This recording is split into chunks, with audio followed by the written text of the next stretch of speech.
Tentram ketika berpisah, misalnya ketika kemudian terjadi perang Tabuk, Jaisul Usrah, pasukan yang susah karena keluar dari Madinah dalam keadaan paceklik berat, keluar dari Madinah dalam keadaan musim kering yang sangat ganas, keluar dari Madinah dalam keadaan yang kemudian sangat kekurangan di mana-mana. Itu kan wanita mukminah diuji oleh Allah dengan wanita munafik, wanita munafiqah.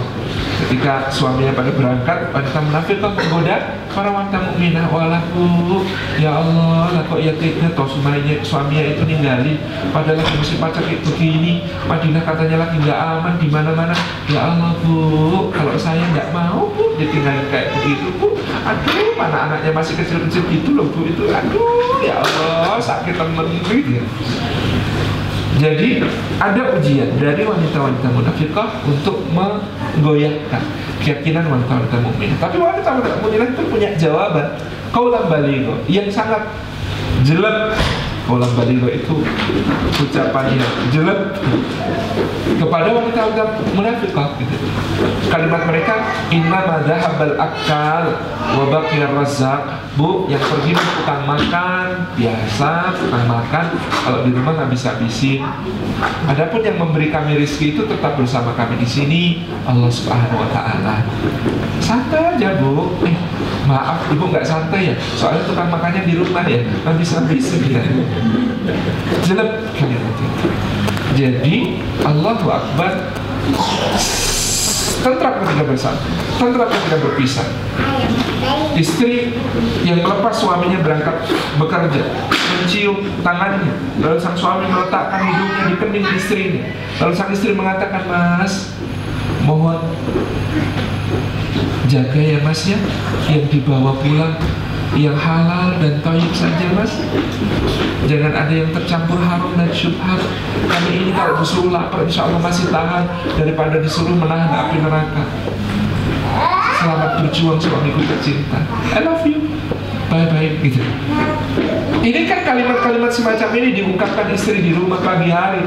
Ini bisa menjadi gerakan anti korupsi. Sayangnya kadang-kadang kalimat pagi-pagi gak begitu bunyinya. Di banyak perumahan di Jakarta kalimat pagi-pagi bunyinya, abang ini gimana sih bang? Sebelah itu cuma eselon 3, abang tuh sudah eselon 2. Mobil dari dulu kalah mulu sama dia bagusnya.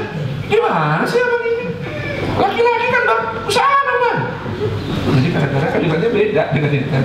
Tabarakallah. Ini saya hendak menyampaikan kepada ibu-ibu dan calon ibu, Andalah tulang punggung gerakan anti korupsi di Indonesia. Tabarakallah. Bapak Ibu yang dirahmati Allah. Lalu Allah mengatakan wa ja'ala bainakum mawaddah. Dan Allah Subhanahu wa taala menjadikan di antara kalian itu mawaddah, cinta yang bergelora. Nah, problem kita adalah kita sejak dulu hidup dengan sebuah doktrin yang sangat kuat, yaitu cintailah orang lain sebagaimana kamu ingin dicintai. Cintailah orang lain sebagaimana kamu ingin dicintai. Padahal laki-laki dan perempuan berbeda, maka kebutuhannya akan cinta dan bentuk-bentuk ekspresi cinta berbeda. Doktrin ini berlaku untuk cinta sejenis. Maksud saya ukhuwah gitu ya. Cintailah orang lain sebagaimana engkau ingin dicintai. Itu berlaku untuk, diksinya yang bagus apa sih ya? Antar kita sesama laki-laki, enggak enak lagi. Dan antar perempuan, karena kebutuhan rasa cintanya sama. Tetapi kalau laki-laki dan perempuan kebutuhannya berbeda karena perbedaan-perbedaan. Walaysa dzakaru kal unsa, laki-laki tidak sama dengan perempuan.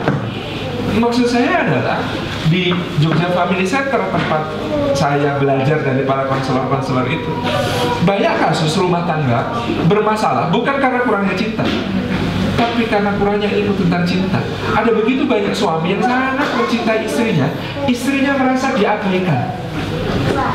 Ada begitu banyak istri yang merasa sangat mencintai suaminya, suaminya merasa ditindas.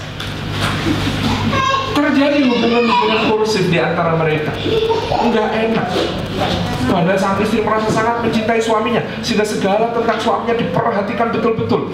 Jangan sampai ketinggalan pasta gigi, jangan sampai ketinggalan sikat gigi. Semuanya didaftar kemudian diingatkan, drill gitu ya. Begitu detailnya. Di Di sana diingatkan jangan lupa ini, jangan lupa itu, jangan lupa ini, jangan lupa itu. Betapa luar biasanya. Tapi sosok mengatakan saya merasa tertindas. Mosok cuma ketinggalan. Kalau nggak baca dimarahinnya sampai begini. Di satu sisi ada suami yang merasa sangat mencintai istrinya, dia buktikan dengan segala hal kecuali kata-kata. Istrinya mengatakan saya merasa diabaikan. Dia tuh nggak pernah ngomong saya cinta sama kamu, nggak pernah. 13 tahun menikah itu terjadi gitu. Something ada yang keliru di sini. Yang keliru adalah kurangnya pemahaman dari ilmu tentang cinta. Allah Subhanahu wa Ta'ala menciptakan laki-laki dan perempuan berbeda dari sejak anatomi tubuhnya, organ-organnya, fisiologinya, hormon yang bekerja di sana, sampai dengan kebutuhan-kebutuhan jiwanya. Allah atur berbeda, cara berpikirnya juga berbeda. Saya ambil contoh sedikit. Ini belahan otak kanan, otak kiri, ada namanya corpus callosum. Ini penghubung belahan otak kanan dengan otak kiri. Nah, jumlah ibu-ibu pada ibu-ibu ternyata lebih banyak daripada jumlah pada bapak-bapak. Konsekuensinya koordinasi otak kiri dan otak kanan pada wanita biasanya lebih bagus. Konsekuensi berikutnya, ibu-ibu itu biasanya multitasking. Menarik sekali. Jadi kalau kita lihat suami itu ayatnya faidah faragtu fansab. Kalau selesai satu urusan baru beralihlah ke urusan yang lain dan kerjakan sungguh-sungguh, kan begitu. Fokus bapak-bapak itu. Sementara ibu-ibu itu kita bisa menyaksikan mereka, gitu ya, menyusui anak sambil terima telepon, sambil otak-atik gadget, sambil masak, sambil kemudian memperhatikan mana nasi gitu ya, sambil kemudian menyimak sinetron di televisi. Semua bisa simultan begitu indah, luar biasa.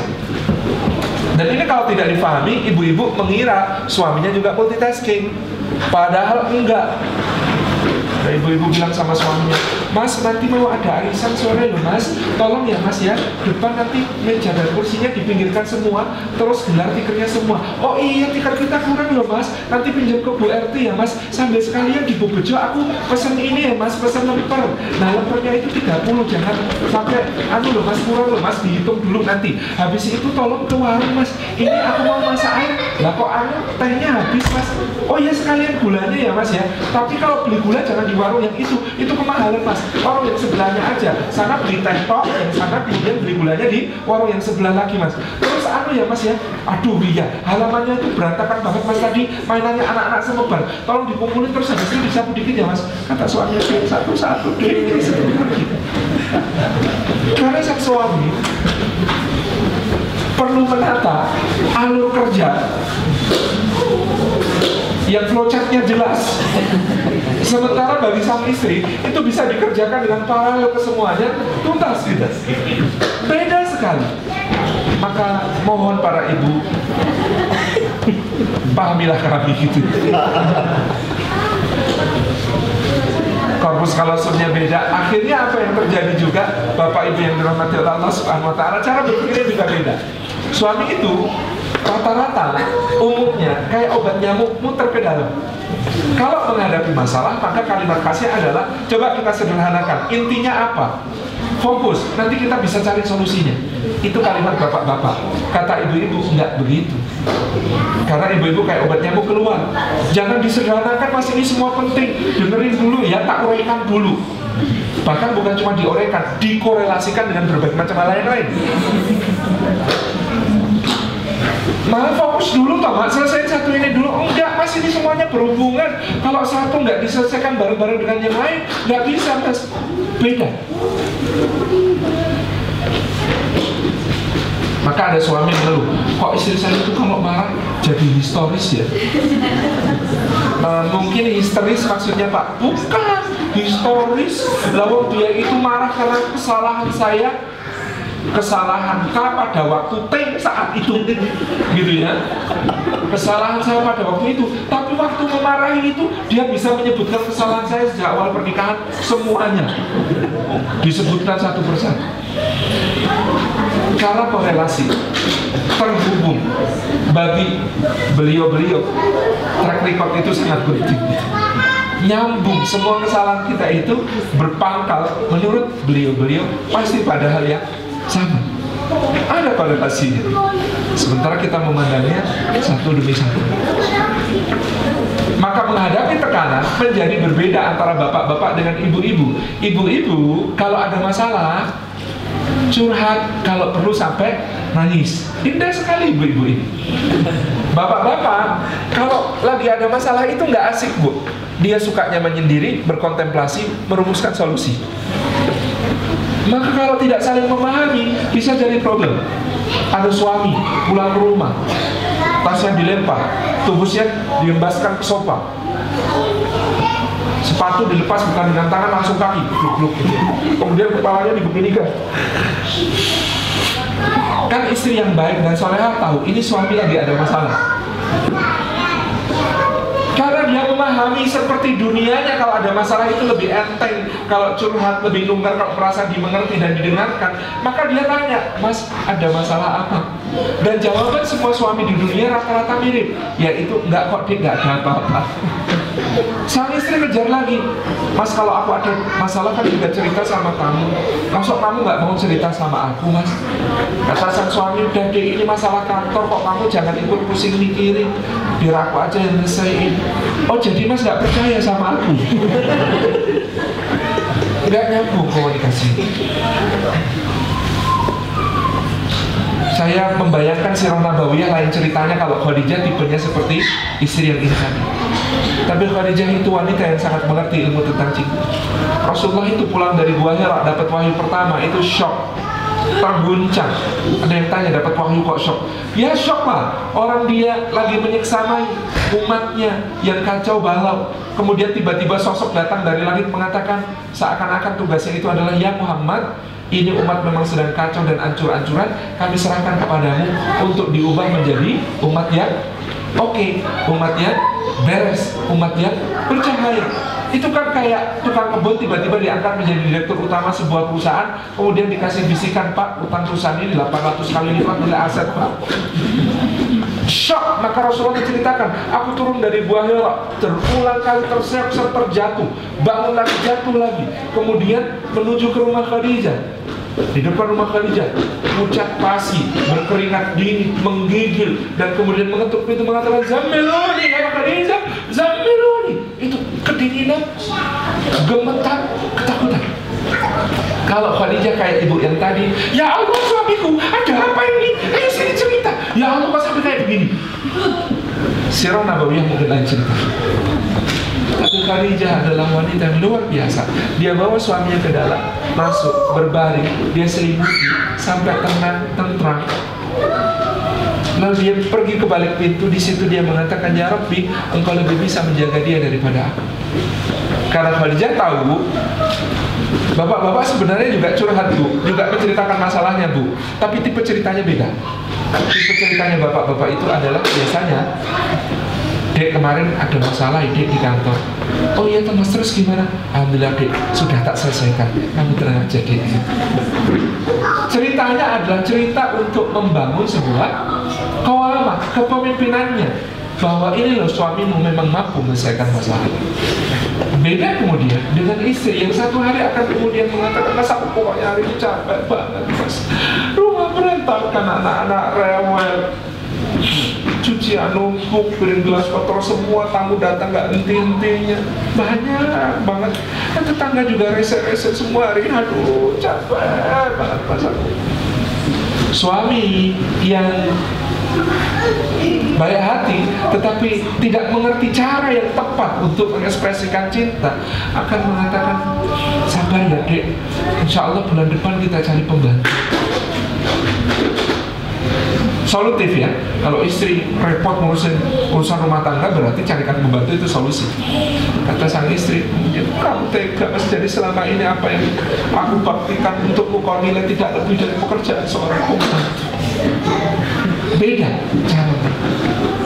Padahal yang diperlukan di situ adalah mendengar, yang diperlukan di situ adalah perhatian sepenuhnya, yang diperlukan di situ adalah kontak mata, yang diperlukan di situ adalah mendengar dan mengerti. Yang kata Ibnu Qayyim al-Jauziyah, wanita yang dimengerti oleh suaminya itu bisa mengerjakan pekerjaan 50 lelaki. Dahsyat. Jadi kalau nggak percaya suruh liburan 3 hari dan kita ngurusin rumah. berantakan semua. Tabarak rahmat. Nah, Bapak Ibu yang dirahmati Allah Subhanahu wa taala, perbedaan itu terus meluas ke berbagai dimensi termasuk dalam soal komunikasi.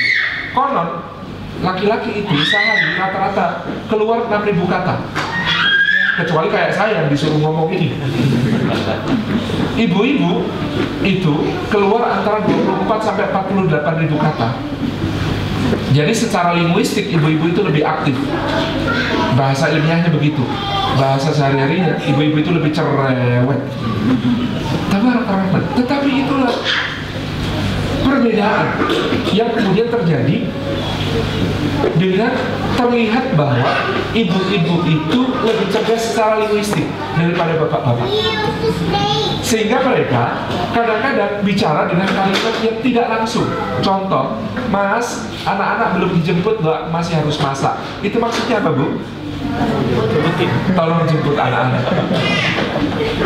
Tapi laki-laki kadang tidak secerdas itu untuk menangkap maksudnya, sehingga mereka bisa menjawab yang mungkin membuat ibu tersinggung, yaitu nggak apa-apa mah, nggak dijemput paling pulang sendiri. Maksudnya itu tolong jemput anak-anak. Saya juga mengalami tragedi kalimat tidak langsung ini di awal pernikahan. Naik motor berdua lewat sebuah rumah makan, istri saya tanya, enak enggak? Saya bilang enggak. Lewat rumah makan berikutnya saya tanya lagi, benar belum lapar? Iya, belum. Terus sampai akhirnya ketika sampai di rumah, dia langsung masak mie instan dengan tangan gemetar. Saya berlutut dan kemudian mengatakan, kok kamu nggak bilang kalau kamu yang lapar? Harusnya kamu bilang, aku lapar, ayo makan. Itu meskipun aku nggak lapar, aku lapar-laparin buat kamu. Aku tadi nggak ngerti kamu bilang tanya itu. Tak kira cuma tanya, ternyata kamu yang lapar. Berbeda. Jadi kalau meminta sesuatu kepada suami, Bu, pakai kalimat langsung nanti. Tapi ada ibu-ibu yang mengeluh juga, sudah kalimat langsung tetap nggak jalan itu. Mas, tolong lantai depan disapu ya, mau ada tamu. Ya, udah bilang ya. Tapi 45 menit kemudian masih dengan gadget yang sama, belum bergerak dari depan. Ini rahasia kecil, ilmu untuk ibu-ibu menaklukkan bapak-bapak. Ilmu ini mahal. Jadi kalau minta laki-laki, ini ilmu untuk menaklukkan semua laki-laki. Tidak ada laki-laki yang tidak takluk kecuali dablek. Caranya minta laki-laki melakukan sesuatu. Kalau dia sedang pegang gadgetnya, datangi dia, kemudian berdiri di depannya, katakan, Mas, tolong lantai depan disapu, mau ada tamu. Iya, kalau dia bilang ya, jangan pergi dulu, tetap berdiri di situ, tatap wajahnya, lalu senyumlah sampai dia mengatakan dan membanting gadgetnya, iya, tetap. Maka begitu caranya berkomunikasi. Ini mawaddah. Saya hanya menyampaikan sebagian kecil dari contoh-contoh bagaimana ilmu menjadi sangat penting ketika Allah mengatakan wa ja'ala bainakum. Kata para ulama, ja'ala bainakum itu artinya ada proses. Proses mensyaratkan ilmu. Proses mensyaratkan keterampilan dan latihan-latihan. Mencintai itu proses yang tak henti-henti. Mencintai itu kata kerja yang tak henti-henti, yang kemudian harus dilatihkan ilmunya, dilatihkan skillnya di dalam berbagai macam hal. Karena perbedaan itu membentang dari soal yang sangat, mohon maaf, seksual sampai soal komunikasi. Karena perbedaan itu sangat membentang dalam soal menyikapi hubungan sampai soal yang sangat sosial. Ini luar biasa. Oke, baik, lanjut. Warahmah, terakhir rahmat. Allah mendesain di dalam rumah tangga kita itu agar juga dihadirkan rahmat. Rahmat itu cinta yang hanya memberi, tak harap kembali bagi sang surya menyinari dunia. Nah, maka rahmat ini juga diperjuangkan lebih lagi dari mawaddah. Membangun rahmat sebagai dasar untuk anak-anak kita kelak tumbuh, berkembang menjadi orang-orang yang akan siap memikul beban kehidupan, beban Islam, beban dakwah, beban iman, beban ujian kehidupan dari Allah Subhanahu wa taala. Rahmat ini dasar yang sangat kokoh dan sangat penting. Rahmat itu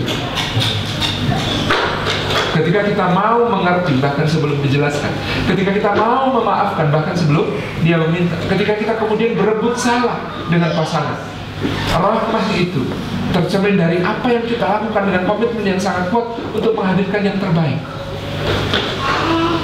Di dalam rahmat nanti juga ada ilmunya ternyata. Karena memberi hadiah kepada laki-laki konon beda dengan memberi hadiah kepada perempuan.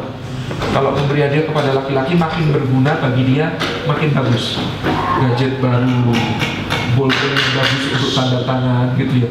Itu hadiah yang bagus untuk laki-laki. Mesin pemotong rumput misalnya. Pacul. Itu hadiah untuk laki-laki bagus begitu. Hadiah untuk ibu-ibu makin tidak berguna makin bagus. Contoh bunga. Bagi kita kan tidak berguna gitu ya, tapi indah. Apalagi cincin berlian tidak berguna sebenarnya. Insya Allah makin berharga, makin dihargai. Insya Allah rahmat ini. Saya mau cerita sedikit. Tahun 2005 saya bikin survei kecil-kecilan tentang persepsi anak terhadap aktivitas orang tuanya. Yang saya teliti ketika itu adalah tentang anak-anak yang orang tuanya berkegiatan dakwah secara sibuk.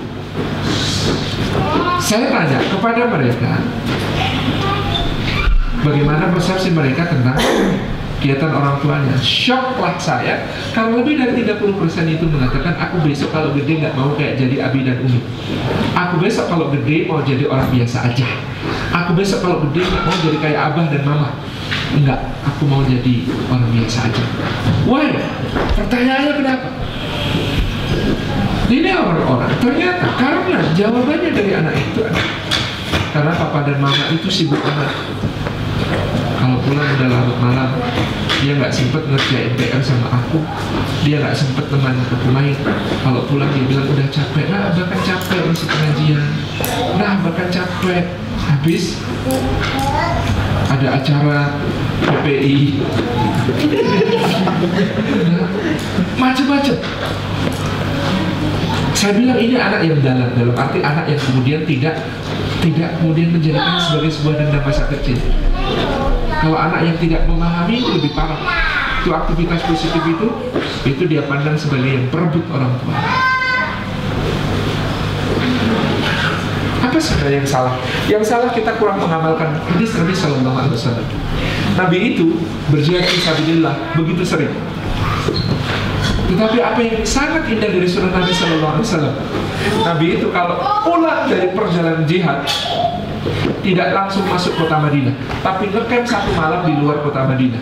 Untuk apa? Memerintahkan kepada para suami yang akan pulang ke rumah itu mandi dulu, pakai pakaian terbaik, wewangian paling harum, pangkas kumis, rapikan jenggot, hiasi diri sebaik-baiknya. Di satu sisi, Nabi juga mengirim utusan ke kota Madinah untuk memerintahkan para wanita membersihkan rumah, menghias sebaik-baiknya, memasak hidangan kesukaan suami, gitu ya, memasak hidangan kesukaan suami. Kalau perlu memakai lagi gaun pengantinnya, kalau masih cukup, begitu. Bahkan kalimatnya Nabi vulgar, tapi saya sampaikan. Sampai dalam kalimat Nabi dikatakan agar para wanita mencukur bulu kemaluannya untuk menyambut suami. Sampai pada level itu. Sampai pada level itu. Bagaimana sebuah hubungan dijaga di tengah aktivitas yang sangat padat. Pulang harus istimewa. Kita ini kadang-kadang oleh iklan dikatakan kalau berangkat kerja tolong 100%, gitu kan? Kalau berangkat kerja tolong 100%. Padahal berangkat kerja kan kita ketemu kepentingan, relasi-relasi, oke. Tetapi kita pulang itu ketemu cinta dan kesetiaan. Seharusnya pulang itu lebih istimewa daripada pergi. Sebagaimana kita pulang kepada Allah Subhanahu Wa Taala mati itu harusnya lebih istimewa dalam keadaan yang terbaik.